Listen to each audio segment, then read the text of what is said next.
नमस्कार साथियों, मैं अभिषेक कुमार मैरिट में हूं। आज हम अपने चैनल के माध्यम से मैरिट और नॉन मैरिट दोनों के बारे में बात करूंगा। मैरिट तो सत्य है, उसको कोई पराजित नहीं कर सकता है और सत्य परेशान हो सकता है लेकिन कभी झुठलाया ना जा सकता है। इसीलिए सत्य की जीत हमेशा होगी, चाहे वह सड़क से सदन तक हो या फिर कोर्ट में हो। हर जगह हमारी जीत होगी, क्योंकि जो विज्ञापन था उसी की लड़ाई तो हम लोग लड़ रहे हैं। हम लोग जो एग्जाम दिए थे विज्ञापन को देखते हुए दिए थे। विज्ञापन जो था उसी पे हम लोग बात करते हैं। अब कोई आकर के बीच में बोल दे, शिक्षा मंत्री जी आकर के कुछ से कुछ बोल दे तो सच थोड़ी हो जाएगा, बिल्कुल नहीं होगा। और मैं नॉन मैरिट वाले से गुजारिश करना चाहूँगा कि आप लोग जो वीडियो बना के डालते हैं कि विज्ञापन रद्द हो जाएगा, कुछ नहीं है, तो ये सोचना आप लोग का गलत है। विज्ञापन पहले ही तैयार किया जाता है और विज्ञापन के अनुसार ही छात्र तैयारी करते हैं और विज्ञापन के अनुसार ही, क्योंकि कोई भी एग्जाम होता है तो सबसे मेन चीज़ तो विज्ञापन ही है। विज्ञापन पे ही सारा चीज़ इंडिकेट किया हुआ होता है कि किस तरह से बहाली प्रक्रिया होगी, कितने स्टूडेंट को सेलेक्ट करना है, किस तरह से मेगा सूची बनाया जाएगा। सबकी जानकारी तो विज्ञापन से ही मिलती है। तो आखिर विज्ञापन कैसे रद्द हो जाएगा बताइए। और कुछ यूट्यूबर जो है कहते हैं क्या कि मैरिट वाले को बरगला रहे हैं, उनको कहते हैं कि सीट बढ़ाने पे ध्यान दीजिए, सीट बढ़ाइए, सीट बढ़ाने के लिए आंदोलन कीजिए। भला हम लोग सीट बढ़ाने के लिए क्यों करें आंदोलन? हम लोग को क्या जरूरी है? हम लोग तो एडवर्टाइजमेंट जो था उसी के अनुसार ना मेरिट में दिया गया है। हम लोग तो खुद से तो नहीं आ गए, वो तो शिक्षा विभाग ने ही दिया था और जो विज्ञापन था उसी को फॉलो करते हुए मेरिट में दिया गया है। तो फिर हम लोग क्यों जाएंगे सीट बढ़ाने के लिए? सीट बढ़ाना है तो आप लोग जाइए, आप लोग लड़िए शिक्षा मंत्री से। जब रिजल्ट आया था मार्च में, 12 मार्च को, तो शिक्षा मंत्री क्या बोले थे कि जितने स्टूडेंट पास हुए हैं सबकी नौकरी पक्की। तो भाई जो मेरिट से नॉन मेरिट में आ गए हैं तो उसको तो जाना चाहिए, आंदोलन करना चाहिए। जब जो आदमी, जो शिक्षा मंत्री सबको नौकरी देने की पक्की की बात कर रहे थे, अब वो नियोजन इकाई में क्यों भेज रहे हैं? इसीलिए ना कि इस बहाली प्रक्रिया को 1 दशक और खींचा जाए, 10 साल और खींचेंगे, वोट बैंक की राजनीति बनाएंगे। इसीलिए ना नियोजन प्रक्रिया में भेज रहे हैं। और सभी जानते हैं कि नियोजन प्रक्रिया में जाने के बाद क्या होता है, क्या दुर्दशा होता है, वो आप लोग शायद नहीं जानते हैं। इतना समस्या होता है नियोजन प्रक्रिया में जाने के बाद, आपको कम से कम 100 से 200 नियोजन इकाई तो अप्लाई करना पड़ेगा। दौड़ते दौड़ते मर जाइएगा, 4 से 5 साल जो है ये प्रक्रिया चलेगी और फिर भी नौकरी मिलेगा कि नहीं मिलेगा इस बात की कोई गारंटी नहीं है। सरकार तो चाह ही रही है कि कम से कम इसको 1 दशक खींचा जाए, 10 साल। 2011 में आया था टीटी, अभी तक संपन्न नहीं हुआ है 2011 का। अभी जो है 2019 में हुआ है, ये 2029 तक चलेगा अगर नियोजन इकाई में जाएगा तब। तो आप लोग नॉन मेरिट वाले सीट बढ़ाने की बात करते हैं, ठीक है। सीट बढ़ाने के लिए हम लोग क्यों प्रयास करें? हम लोग को क्या जरूरी है सीट बढ़ाने का?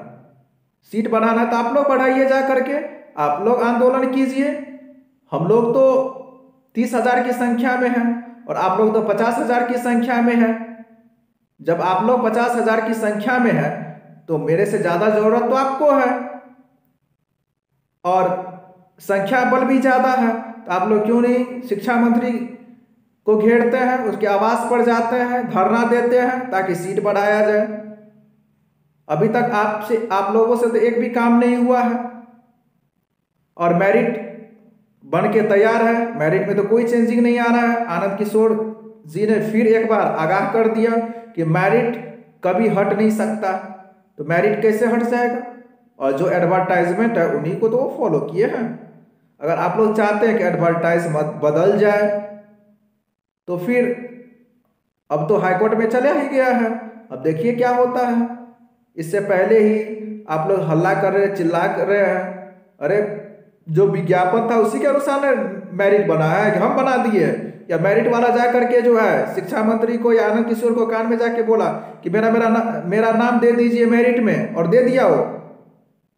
इतना भी समझ नहीं है क्या? 45%, सिर्फ 45% ही मार्क्स है पासिंग मार्क्स, तो 45% लाने वाले क्वालिफाई कर जाएंगे, तो 45 से एबव जिसका भी आएगा वह सब क्वालिफाई माने जाएंगे। और सब में तो यही होता है, सीटेट में बीटेट में जहां भी होता है क्वालिफाई करता है 40-50% पे, तो क्या सबको नौकरी मिल जाएगी? नहीं। आप लोग बोलते हैं कि नियोजन इकाई में जाने की बात करते हैं कि नियोजन इकाई में फरिया लेंगे। अरे भाई, नियोजन इकाई वाला तो बात ही नहीं है इसमें तो बात है मेरिट वाला कि हाईएस्ट टू लोएस्ट, जिसका ज्यादा मार्क्स आएगा, जितना सीट है उसमें उसको डिवाइड कर दिया जाएगा। जिसका सिलेक्शन होगा वह स्कूल जाएंगे, जिसका सिलेक्शन नहीं होगा वो नहीं जाएंगे। एडवर्टाइजमेंट तो यही है कि डिक्रीजिंग ऑर्डर में लेना है, हाईएस्ट टू लोएस्ट। तो फिर आप समझ कहीं नहीं रहे हैं। और रही सीट बढ़ाने की बात, तो आप लोग क्यों नहीं जाते, क्यों नहीं धरना देते हैं? शिक्षा मंत्री से मिलिए, आवास पर धरना दीजिए, तब जाकर के सीट बढ़ेगा, या फिर कुछ भी हो सकता है। तो आप लोग तो घर बैठे हुए हैं, समझते हैं सब कुछ घर बैठे ही हो जाएगा। तो ऐसा थोड़ी है कि घर बैठे रहिएगा, आप मंत्री जी सुन लेंगे। मंत्री जी तो यही चाहते हैं मेरिट और नॉन मेरिट करके इसको 5-7 साल खींचिए, क्योंकि उसको नौकरी देना तो है नहीं, क्योंकि विद्यालय चल ही रहा है। शिक्षक रहेगा तब भी चलेगा, नहीं रहेगा तब भी चलेगा। कभी देखते हैं किसी भी पेरेंट्स को आंदोलन करते हुए कि सर स्कूल में टीचर नहीं है, मेरा बच्चा कैसे पढ़ेगा? किसी को पढ़ाने लिखाने से मतलब नहीं है। और सरकार भी यही चाह रही है कि शिक्षक बहाल करके क्या करेंगे। अगर सरकार शिक्षक बहाली करना चाहती ना तो अभी तक में बहाल हो गए रहते हम लोग। 2017 से अभी बैठे पड़े नहीं रहते। 94 के, आप लोग जानते हैं कि 94 के जो है 2017 में ही उस सबका रिजल्ट आया था, और अभी तक उनका ज्वाइनिंग नहीं हुआ है। क्यों नहीं हुआ है? क्योंकि सरकार चाह ही नहीं रही है। सरकार चाहेगी तो 2 मंथ में जो भी प्रोसेस है सबको क्लियर करके तुरंत अपॉइंटमेंट लेटर दे करके स्कूल भेज दिया जाएगा, लेकिन सरकार चाह ही नहीं रही है। सरकार चाहती है कि 2-4-10 साल इसको और खींचे, और एस्टेट वही होने वाला है। पहले तो शिक्षा मंत्री जो है अनाप शनाप बोल करके मार्च में जो है सबको नौकरी देने की बात कर रहे थे, नौकरी पक्की की बात कर रहे थे, और जब दोबारा रिजल्ट आता है तो 80,000 स्टूडेंट आ जाता है, उसमें से 30,000 मेरिट में, बाद बाकी नॉन मेरिट में। तो नॉन मेरिट वाला चाहते हैं सीट बढ़ाना, तो आप लोग जाइए धरना कीजिए, धरना दीजिए, शिक्षा मंत्री को घेरिए, सीट बढ़वाइए। संख्या बल में तो आप ही ज़्यादा है, हम लोग तो 30,000 है, आप 50,000 है, तो 50,000 वाला घर बैठा रहेगा, 30,000 वाला जो मेरिट में है वह जाएगा रोड पे आंदोलन करने के लिए। क्यों जाएगा? और हम लोग तो एडवर्टाइजमेंट पे हैं। एडवर्टाइजमेंट जो है उसी की बात हम लोग कर रहे हैं। आप लोग जो है मेरिट में रहते तो फिर मेरिट की बात करते हैं, अब नहीं है तो क्या, आप एडवर्टाइजमेंट को भुला दीजिएगा। जो एडवर्टाइजमेंट था उसी को ना हम लोग फॉलो कर रहे हैं। तो शिक्षा मंत्री से लड़िए जा करके कि वह 12 मार्च को क्या बोला था, बाद में क्या बोले थे, क्योंकि सब गलती शिक्षा मंत्री जी का है। कभी कुछ बोलते हैं, कभी कुछ बोलते हैं, कोई भी बात सोच समझ करके नहीं बोलते हैं, फिर आएंगे कभी फिर कुछ बोल देंगे। तो लड़ाई तो शिक्षा मंत्री जी से है। तो शिक्षा मंत्री जी को पूछिए जा करके कि जब नौकरी देने की बात पक्की कर रहे थे तो हम लोग मेरिट से नॉन मेरिट में कैसे आ गए? अगर यही करना था तो क्यों बोले? इतना लोगों के भविष्य के साथ क्यों खिलवाड़ किए? ये क्वेश्चन क्यों नहीं पूछते हैं शिक्षा मंत्री जी से? पूछिए जा करके, तभी कुछ होने वाला है। सीट बढ़ाना है तो आप लोग जाइए सीट बढ़ाइए, हम लोग कहीं नहीं जाएंगे। हम लोग को हाईकोर्ट पर भरोसा है। हम लोग हाईकोर्ट का जो फैसला आएगा, डिसीजन आएगा, उसको मानेंगे। रही बात नियोजन इकाई में जाने की बात, तो हाईकोर्ट डिसीजन जो देगी उसको तो सबको फॉलो करना पड़ेगा। अगर हम लोग को लगेगा कि नहीं हाईकोर्ट ने गलत डिसीजन दिया है तो हम लोग सुप्रीम कोर्ट जाएंगे, सुप्रीम कोर्ट का दरवाजा खटखटाएंगे। उसके लिए तो हम लोग को कोई रोक नहीं सकता है। और सुप्रीम कोर्ट तो हमेशा इसी चीज की बात करते आई है कि बीच में एडवर्टाइजमेंट को बदला नहीं जा सकता है। जो एक बार एडवर्टाइजमेंट दे दिया जाता है उसको बीच में आप बदल नहीं सकते हैं। अगर बदलते हैं तो कहीं ना कहीं ये विज्ञापन की आत्महत्या है। तो सुप्रीम कोर्ट इस चीज को समझती है।